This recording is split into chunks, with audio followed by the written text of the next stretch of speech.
LA 카운티 검찰이 여탕에 들어간 남성 성전환자를 특정 부위 노출 혐의로 기소했습니다. 이 남성은 성범죄 전과자인 것으로 드러났습니다. 허리케인이 강타한 뉴욕, 뉴저지주에는 비상사태가 선포됐습니다. 현재까지 최소한 20여 명이 숨진 것으로 나타났습니다. 21만 에이커를 전소시킨 켈돌 산불이 네바다주까지 위협하고 있습니다.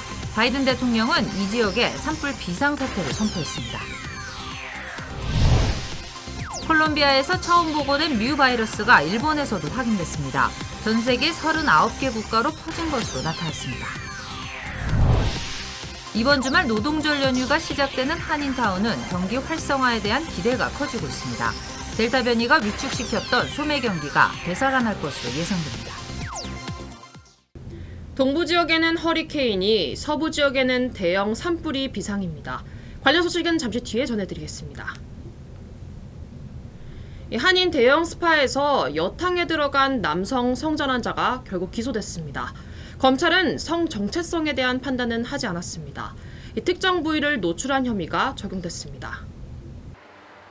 지난 6월 LA 한인타운 한 대형 스파에 성전환자라고 주장하는 남성이 여탕에 들어간 사건. 이 남성 성전환자가 결국 기소됐습니다. 특정 신체 부위를 노출한 혐의입니다. LA 카운티 검찰은 리버사이드 카운티에 거주하는 올해 52살의 데런 머레저에게 5건의 풍기문란죄 위반을 적용했습니다. 검찰은 머레저가 자신의 성 정체성이 여성이라고 주장했지만 명백한 범죄 의도가 있다고 판단했습니다. 조사 결과 머레저는 성전과자인 것으로 드러났습니다. 지난 2006년부터 성범죄자로 등록된 사실이 확인됐습니다. 지난 2002년과 2003년에도 신체 부위를 노출한 혐의로 기소되게 됐습니다. 심지어 지난 2018년에는 여성 전용 라커룸에서 신체 부위를 노출한 혐의로 기소돼 현재까지 재판이 진행 중인 상황입니다. 체포영장을 발부받은 경찰은 현재 머레저를 수배한 상태입니다. 머레저는 성전환자에 대한 폭력이라며 모든 혐의에 대해 무죄를 주장하고 있습니다. 남성 성전환자의 여탕 입장을 두고 치열한 찬반 논쟁이 벌어지면서 격렬한 시위까지 이어지기도 했습니다. 뉴욕과 뉴저지주 동부 지역을 강타한 허리케인 아이다. 이 비상사태가 선포된 가운데 현재까지 20여 명이 숨진 것으로 나타났습니다. 강력한 강풍까지 동반하면서 피해가 더 컸습니다. 김종원 특파원이 전하겠습니다. 뉴욕입니다. 간밤 폭우와 강풍이 휩쓸고 간 미국 북동부. 날이 밝도록 물이 다 빠지지 않은 뉴욕의 한 마을엔 고무보트가 등장해 고립된 사람들을 실어 나릅니다. I'm left with nothing. We're homeless right now. But this all, we're all going to come together and we're going to figure out a solution and we'll go from there.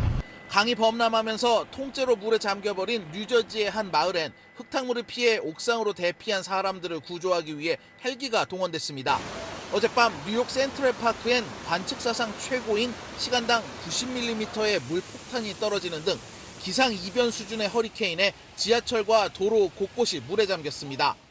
지금 뉴욕으로 나가는 도로가 완전히 물바다가 돼서 경찰들이 통제를 하고 있는 상황입니다. 뉴저지 일부 지역에선 토네이도까지 발생하는 등 강풍 피해도 컸습니다. 비만 많이 온 게 아니라 바람도 워낙 강하게 불다 보니까 이렇게 나무가 부러지면서 도로를 덮친 현장을 곳곳에서 발견할 수 있습니다. 뉴욕 퀸스에선 지하실에 물이 들어차면서 아기를 포함해 일가족 3명이 숨지는 등 뉴욕과 뉴저지에서만 지금까지 14명이 숨진 것으로 확인됐습니다. 하지만 사망자가 20명이 넘었다는 보도가 나오는 등 수색 작업이 진행될수록 인명피해도 불어나고 있습니다. 20만 가구 넘게 정전까지 되면서 뉴욕과 뉴저지주는 비상사태를 선포했습니다. 뉴욕에서 SBS 김종원입니다. 21만 에이커를 불태운 켈돌 산불은 네바다주 접경 지역까지 번졌습니다. 바이든 대통령은 산불 비상사태를 선포했습니다. 계속해서 이사면 기자입니다. 지난달 북가주 세카라멘토 인근에서 발생한 켈돌 산불. 조 바이든 대통령이 켈돌 산불이 걷잡을 수 없이 확산하면서 비상사태를 선포했습니다. 앞서 비상사태를 선포한 게빈 뉴섬 캘리포니아 주지사도 켈돌 산불로 바짝 긴장하고 있습니다. 뉴섬 주지사는 산불 진압을 위해 연방정부의 지원이 시급하다고 강조했습니다. 어제보다 10,000 에이커 더 전소시켜 총 21만 에이커를 태웠습니다. 어제와 비교해 진화율은 5% 더 증가해 25%를 나타내고 있습니다. 어제 불던 40마일의 강풍이 조금 스그러들면서 진화 작업에 진전을 보이기 시작했습니다. 습한 날씨도 산불 확산을 지연시키고 있습니다. 캘리포니아 소방국은 캘리포니아주가 산불로 몸살을 앓으면서 소방대원들이 크게 부족하다고 설명했습니다. 켈돌 산불로 인해 622채의 주택이 전소됐고 3만 2천여 채의 건축물이 산불 위협을 받고 있습니다. SBS 이삼현입니다. 네, 남미 콜롬비아에서 처음 보고됐던 뮤 바이러스, 현재 39개 나라에 퍼져 있습니다. 그런데 일본에서도 뮤 바이러스가 확인됐다고 합니다. 유성재 특파원의 보도입니다. 일본 정부는 지난 6월 말 아랍에미리트에서 입국한 40대 여성과 7월 초 영국에서 입국한 50대 여성이 뮤 변이에 감염된 것으로 확인됐다고 밝혔습니다. 세계보건기구 WHO가 이틀 전 뮤 변이를 관심 변이로 지정한 후 일본 내 감염자의 바이러스 유전자를 대조한 결과입니다. 뮤 변이는 지난 1월 남미 콜롬비아에서 처음 보고된 뒤 지금까지 39개 나라에서 발견됐는데 일본 유입이 확인된 건 처음입니다. 구체적인 감염력은 아직 확인되지 않았지만 남아공발 베타 변이처럼 백신 효과를 떨어뜨릴 가능성이 있어 일본 당국이 바짝 긴장하고 있습니다. WHO によりますと、ミュー株の変異にはワクチンへの影響がある可能性が示唆されているが、さらなる調査が必要とされているところであります。 도쿄 등 5개 광역지자체에서 문제가 된 모더나 백신 속 이물질은 스테인리스 조각으로 확인됐습니다. 스페인 공장의 제조 장비 부품에서 떨어져 나온 파편 입자가 혼입됐다는 건데 같은 공장에서 동일 공정으로 제조된 163만 회분의 백신 사용이 중단됐습니다. 일본 정부는 문제가 된 모더나 백신을 오늘부터 회수하기 시작했지만 이미 50만 회 이상은 접종된 것으로 파악됐습니다. 도쿄에서 SBS 유성재입니다. LA 커뮤니티 컬리지 모든 학생과 교직원들에게도 백신 접종 의무가 부과됐습니다. LACC 이사회는 백신 접종 의무화 조치는 재택근무를 하는 교직원에게도 적용된다는 점을 강조했습니다. 현재 LACC에는 9개의 캠퍼스가 있습니다. 의료와 종교적인 이유로 면제 조치를 받은 사람들은 일주일에 한 번씩 코로나 검사를 받아야 합니다. 네, 지난주 주간 실업수당 청구 건수가 코로나 사태 이후 최저 수준까지 내려갔습니다. 고용시장 회복세가 꾸준히 계속되고 있다는 분석입니다. 뉴욕 증시는 상승으로 마감됐습니다. 전영우 기자입니다. 신규 실업수당 청구 건수가 팬데믹 이후 최저치로 내려갔습니다. 연방노동부는 지난주 신규 실업수당 청구 건수가 모두 34만 건으로 집계됐다고 밝혔습니다. 이전 주보다 무려 14,000건이 감소하면서 지난해 3월 코로나 발생 이후 최저치로 기록됐습니다. 이번 집계는 전문가 전망치였던 34만 5천 건보다도 낮게 나타났습니다. 신규 실업수당 신청자는 지난해 1월 초 90만 명으로 정점을 찍은 뒤 꾸준히 하락하고 있습니다. 최소 2주간 실업수당을 청구하는 계속 실업수당 청구 건수에서도 270만 건으로 이전 주보다 줄었습니다. 고용시장이 낙관적인 분위기에 힘입어 오늘 S&P 500과 나스닥 지수는 또다시 사상 최고치로 마감했습니다. 다우지수는 131.29포인트, 0.37% 상승한 35,443의 거래를 마쳤습니다. 하지만 일부에서는 델타 변이 확산 상황에 따라 고용시장이 다시 얼어붙을 가능성도 있다는 지적도 제기됐습니다. LA에서 SBS 전영웅입니다. 남가주 포장 배달업체 중에 매출이 가장 높은 업체, 바로 한국업체라고 합니다. 이 소비자 요구에 맞춘 독특한 포장 기술이 비결이라고 합니다. 이사면 기자가 취재했습니다. 상품이 자동 컨베이어 벨트를 통해 운반되고 있습니다. 전국적으로 운송될 박스를 포장하느라 직원들을 분주한 손길이 이어집니다. 한국에서 진출한 3자 물류 서비스 업체인 CTK US의 물류 창고입니다. 전국적으로 한국 물류 업체 가운데 전자상거래 특화를 가진 유일한 업체입니다. 그러니까 온라인 오더가 많아지면서 아무래도 물류 창고에서 단순히 팔렛으로 움직이던 그런 물류들이 이제는 피스 단위로 움직이게 됐고요. 소비자들한테 잘 배송이 될 수 있도록 저희가 그런 시스템을 갖추고 전자상거래 특허란 온라인 주문을 자동 시스템으로 처리할 수 있는 물류 시스템입니다. 대부분의 스토리지 피라든가 여러 가지 면에서 저희가 훨씬 더 저렴한 서비스를 하고 있고요. 손님들이 커스터마이즈 해야 되는 부분들, 포장이라든가 이런 부분들을 이제 커스터마이즈 해드릴 수 있고. 이 업체는 아마존에 비해 최고 30% 낮은 가격으로 서비스를 제공하고 있습니다. 더구나 독특한 소비자 요구대로 포장 서비스까지 병행하고 있습니다. 경쟁력 있는 가격과 주문 제작을 제공해 서비스 요청이 폭발하고 있습니다. 물류 사업으로 성공리에 그 사업을 안착시킨 것에 대해서 굉장히 기쁘게 생각하고요. 많이 안정이 돼가지고 활발하게 운영이 되고 있는 모습을 보니까 아주 흐뭇합니다. 지난 6월 CTK USA는 물류 서비스 스타트업 업체인 시박과 글로벌 물류 사업 확장을 위해 업무 협약 MOU를 체결했습니다. LA에서 SBS 이사면입니다. 네, 이번 주말부터 시작되는 노동절 연휴, 가을로 접어드는 문턱입니다. 한인 소매업체들은 델타 변이로 위축됐던 소비가 이번 연휴를 계기로 다시 회복될 것으로 기대하고 있습니다. 전영훈 기자가 한인타운을 취재했습니다. 한인타운 한복판에 위치한 한 대형 쇼핑몰입니다. 평일 낮 시간인데도 업소마다 고객들의 발길이 끊임없이 이어졌습니다. 의류부터 침구나 화장품까지 한인 고객들은 다양한 물품들을 찾아 쇼핑에 나서고 있습니다. 여기 LA 오래간만에 나와가지고 구경하면서 이제 마음에 드는 거 있으면 살려고 그럽니다. 예, 오래간만에 나오니까 특별히 어떻다고는 말은 못하겠고 좀 활기가 좀 뛰면서 생기가 좀 나는 것 같습니다. 최근 델타 변이 확산에 주춤했던 소비 심리가 노동절 연휴를 앞두고 다시 살아나고 있습니다. 경기가 좀 좋아지는 것 같은 기분은 들었었거든요. 델타 바이러스가 조금 상황이 돌아가는 거 보면은 다시 좀 움직이실 것 같아요. 그리고 이제 계절이 바뀌니까 또 이제 새로운 것들 좀 기대도 있습니다. 더구나 노동절 연휴가 여름의 막바지인 점도 한몫하고 있습니다. 계절의 변화를 대비해 가을은 물론 겨울용품을 미리 구매하는 경우도 늘고 있습니다. 연휴도 되고 마음 어디 갈 계획은 없고 그냥 한 바퀴 돌으려고 나왔어요. 옷은 조금 일로절로 샀고 글쎄 친구도 여기 밑에 있어가지고 와서 이제 보고 양모 친구 보고 지금 그러고 있어요. 노동절 연휴 대목이 델타 변이를 극복하는 소매 경기 회복이 기폭제가 될 것이라는 기대감까지 고조되고 있습니다. LA에서 SBS 전영웅입니다. 남가주 일부 해변가에 박테리아 오염주의보가 내려졌습니다.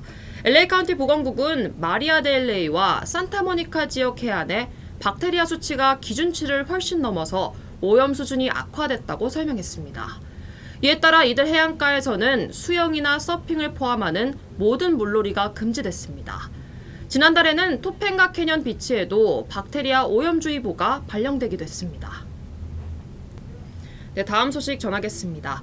미국의 기밀 정보를 공유하는 국가에 한국과 일본 등을 포함하는 법안이 연방하원 소위원회를 통과했습니다. 주한미군 감축을 제한했던 조항도 삭제됐습니다. 김수영 특파원이 보도하겠습니다. 워싱턴입니다. 미 하원 군사위원회는 주한미군을 현 인원인 28,500명 미만으로 줄이지 못하도록 한 조항을 삭제한 내년도 국방수권법 개정안을 처리했습니다. 대신 군사위는 한미동맹의 중요성과 주한미군의 역할에 대한 지지를 표명하는 문구를 넣었습니다. 이번에 삭제된 조항은 트럼프 전 대통령 시절 주한미군을 함부로 감축하지 못하도록 하는 의회 차원의 견제장치라는 평가를 받아왔습니다. 애덤 스미스 하원 군사위원장은 바이든 대통령이 성급히 주한미군을 철수할 우려가 없기 때문이라고 설명했습니다. 백악관도 주한미군 감축 의사가 없음을 분명히 한 바 있습니다. The president, as he has said repeatedly, has no intention of drawing down our forces from South Korea or from Europe, where we have sustained troop presences for a very long time, not in the middle of a civil war. 다만 바이든 행정부가 전 세계 미군 재배치를 검토하는 상황에서 중국 견제를 위한 주한미군의 전략적 유연성 확대 가능성을 포함한다고 해석할 수 있습니다. 군사위는 미국의 기밀정보 공유 대상을 미국, 캐나다, 영국 등 영어권 5개국인 파이브 아이즈에서 한국, 일본, 독일 등으로 확대하는 것이 필요하다는 지침도 처리했습니다. 이 같은 내용을 담은 국방수권법은 앞으로도 하원 본회의는 물론 상원과 상하원 합동위원회도 거쳐야 해 법안의 적용 범위와 내용을 정하는 데 상당한 추가 논의가 필요할 것으로 보입니다. 워싱턴에서 SBS 김수영입니다. 북한이 열병식을 준비하고 있다는 정황이 포착됐습니다. 신무기를 공개해 미국을 압박하려는 의도라는 분석입니다. 안정식 기자입니다. 미국의 북한 전문 매체 38로스가 공개한 사흘 전 북한 지역 위성 사진입니다. 평양 인근 미림 비행장에서 군인들이 대형을 갖춰 무엇인가 연습하고 있습니다. 미림 비행장은 북한이 열병식을 할 때 사전 연습 장소로 쓰이는 곳입니다. 38로스는 북한이 다음 달 10일 당창건 기념일에 열병식을 할 수 있다고 전망했습니다. 우리 군 관계자도 열병식 준비 동향을 확인했습니다. 미림 비행장 주변에 열병식 참가 전력으로 보이는 전투기가 최근 왔다 갔다 하는 것으로 보아 열병식이 임박했을 수 있다고 밝혔습니다. 38로스 전망처럼 다음 달이 아니라 이달 9일 정권 창립일에 맞춰 열병식이 있을 수 있다는 얘기입니다.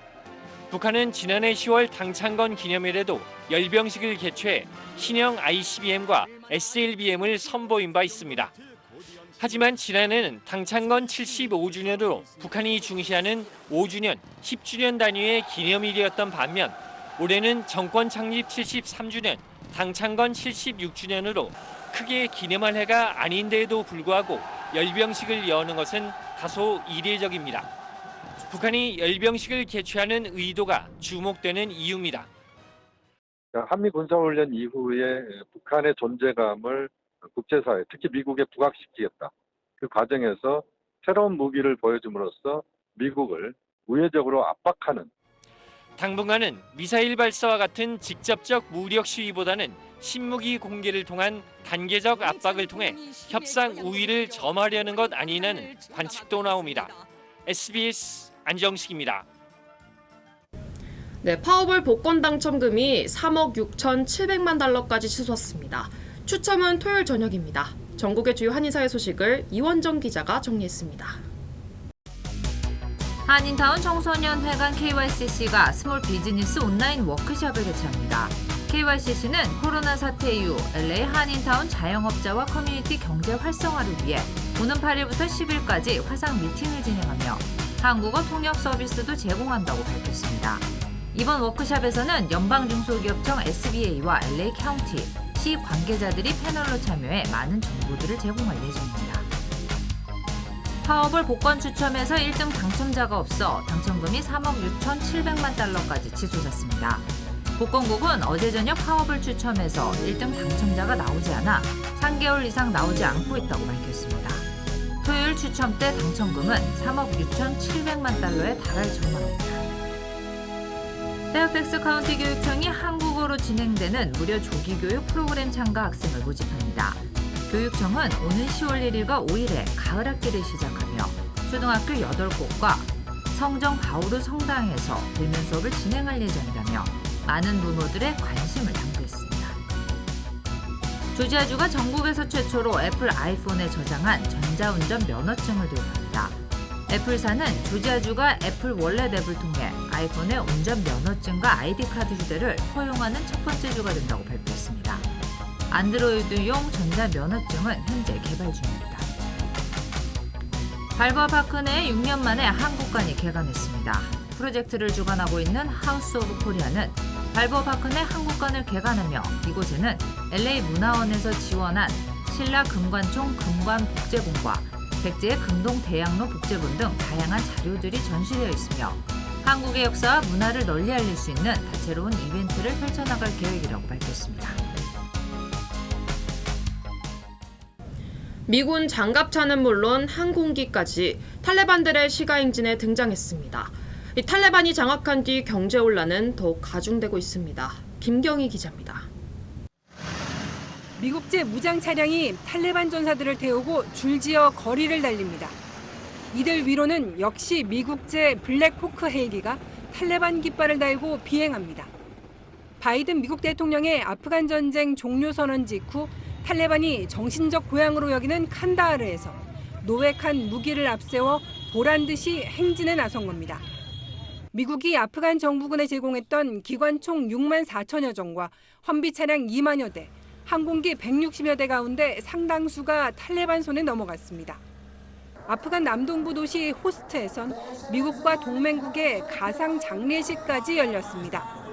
탈레반 지지자들은 미국, 프랑스, 영국 국기와 나토 깃발을 덮은 관을 들고 거리를 행진했습니다. 서구 열강의 지배가 완전히 끝났다는 선언인 셈입니다. 정상국가 건설을 원하는 탈레반은 조만간 새로운 정부 형태와 내각을 발표할 예정입니다. 하지만 미국 등이 아프간 자산을 동결한 가운데 상점 대부분은 문을 닫았고 사람들이 은행으로 몰려가는 등 경제 혼란이 계속되고 있습니다.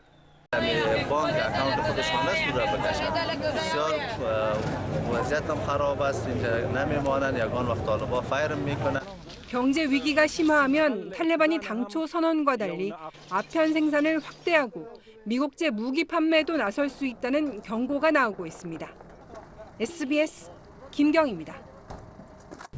한국을 혐오하는 발언을 일삼았던 일본의 화장품 회사인 DHC가 결국 한국에서 철수하기로 결정했습니다. 이 소비자들의 외면을 견딜 수가 없었던 모양입니다. 전현남 기자입니다. 일본산 제품 불매 운동이 시작됐던 지난 2019년, 일본 DHC의 자회사인 DHC 텔레비전의 시사 토크 프로그램은 우리 불매 운동을 비하하는 혐한 발언을 쏟아냈습니다.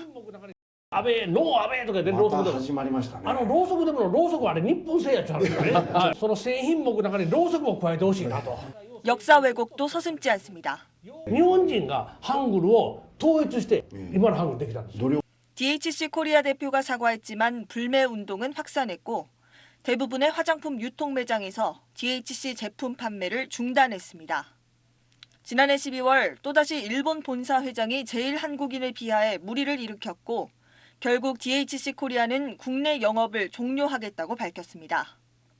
화장품, 건강보조제 등으로 잘 알려진 DHC는 2002년 한국에 진출한 후 2012년엔 200억 원대 매출을 올리며 급성장했지만 소비자들의 외면을 이겨낼 수 없었습니다.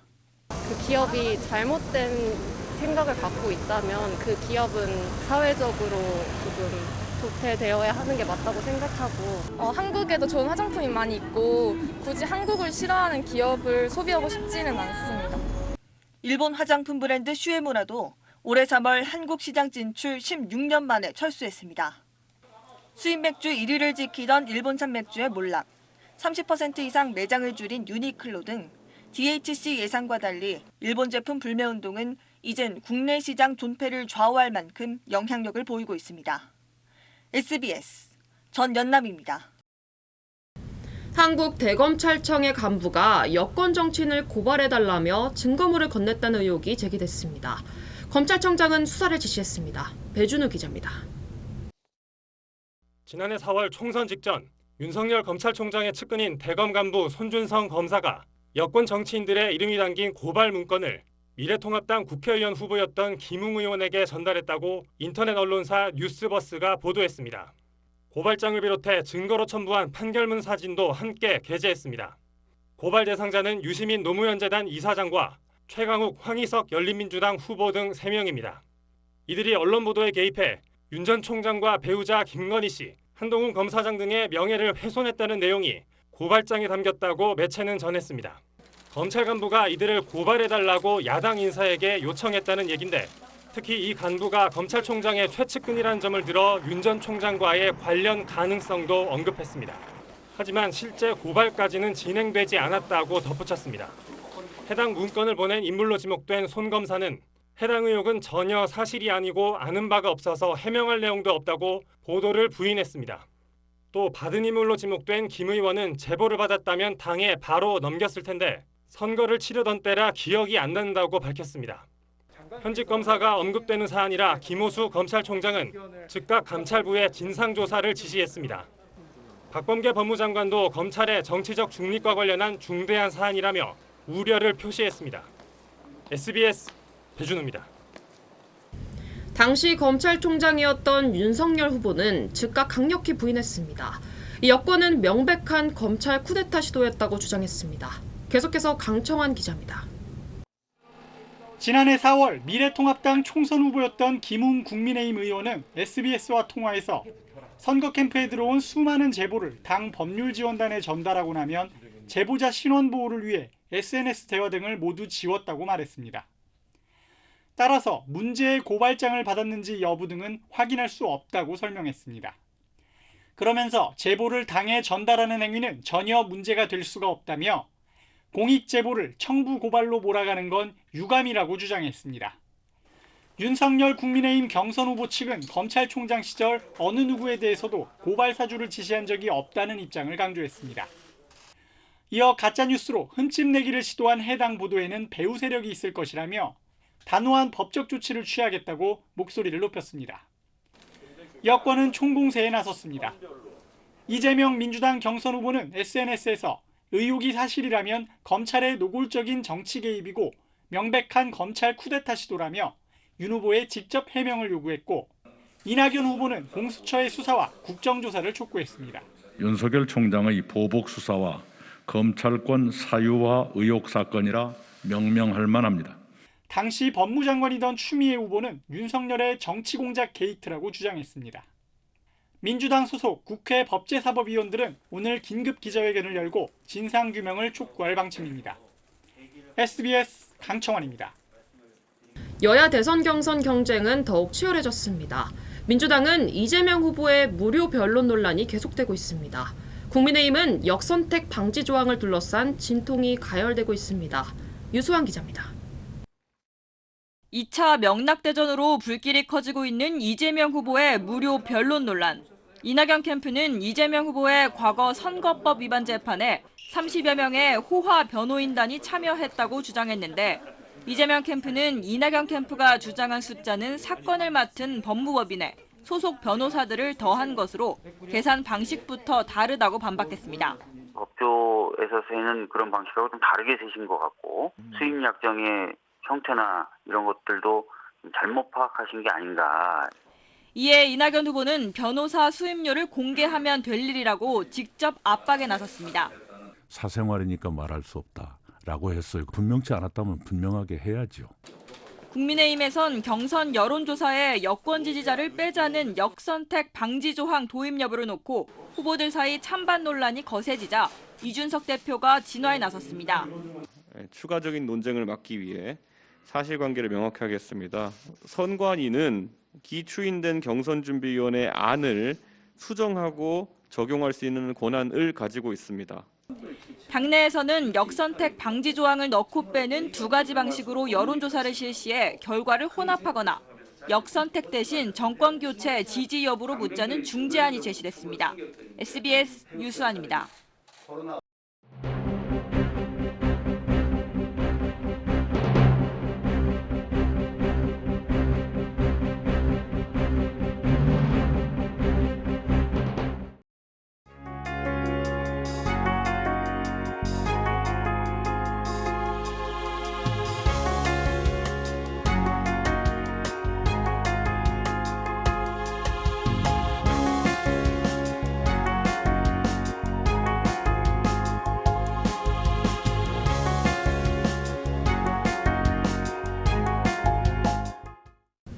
자신의 성 정체성은 여성이라고 주장하는 남성. 얼마 전 한인 대형 스파에서는 큰 소동이 벌어졌습니다. 실제로 여탕까지 들어가 활보했다는 겁니다. 이 성 정체성을 존중해야 한다, 이런 주장을 두고 찬반 논쟁이 격렬한 시위로 이어지기도 했습니다. 이 남성 성전환자는 결국 노출 혐의가 적용돼 기소됐습니다. 성범죄 전과자인 사실도 드러났습니다. 요즘 세상 참 헷갈립니다. 이브닝 뉴스 마치겠습니다. 고맙습니다.